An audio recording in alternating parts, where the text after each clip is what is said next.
আবার একটা long video নিয়ে এসেছি। জানি না তোমাদের ভালো লাগবে নাকি। আমার বেশ ভালো লাগছিল ভিডিওটি, তাই তোমাদের সঙ্গে শেয়ার করতে চলে এলাম। এটা হচ্ছে হায়দ্রাবাদে বনালু পুজোর প্রদর্শনীতে বেরিয়েছিল।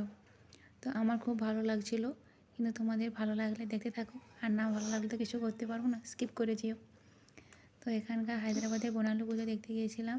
তো সেখানে প্রতিমা নিয়ে বিভিন্ন সং সেজে সবাই রাস্তায় বেরিয়েছিল প্রতিমাকে রাস্তায় নিয়ে ঘুরতে। আমার বেশ ভালো লাগলো। দেখো কত সুন্দর আলো রোশনাই দিয়ে পুরো রাস্তায় বাজনা বাটি কাগজ রং কাগজ দিয়ে রাস্তায় বেরিয়েছিল। ওই ভেড়া দিয়ে প্রতিমা টেনে নিয়ে যাচ্ছে, যে 3-4টা ভেড়া আছে। তো ভেড়াগুলোর শিংগুলো অনেক বড় বড় হয়ে বেঁকে আবার কানে গড়ে লেগে গেছে।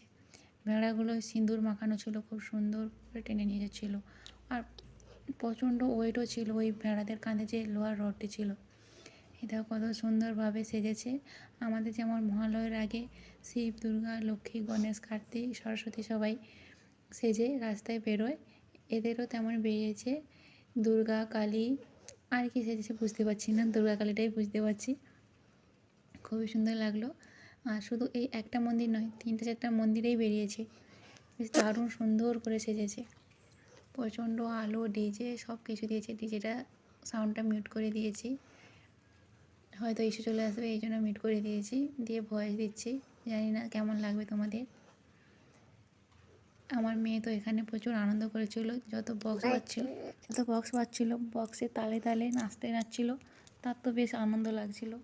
আর এখানে সবুজ চুড়ি পরে, সবুজ চুড়ি নয় সরি, সবুজ শাড়ি পরে, মাথায় ফুল লাগিয়ে, গলায় ফুলের মালা পরে মেয়েগুলো তালে তালে কত সুন্দর নাচছে দেখো। আমার তো বেশ ভালো লাগছিল, বাড়ি আসতেই মন চাইছিল না, কিন্তু কী করবো, অনেকক্ষণ ধরে অনুষ্ঠান হচ্ছিলো। অনুষ্ঠান যে কখন শেষ হবে তার কোনো ঠিক নেই।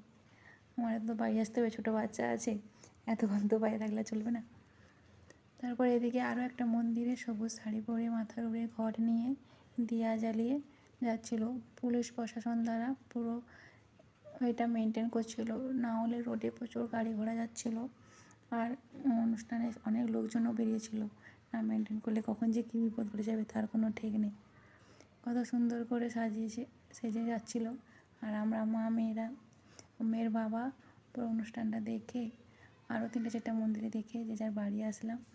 তবে তার আগে প্রতিমাকে প্রণাম করে নিয়েছিলাম, এবং সেখানকার প্রতিমা বলছে বনালু পুজো, কিন্তু আমাদের তো দিকে সন্তোষী ঠাকুরের মতো লাগছিল, হয়তো তারা বনালু নামেই পরিচিত, আর আমরা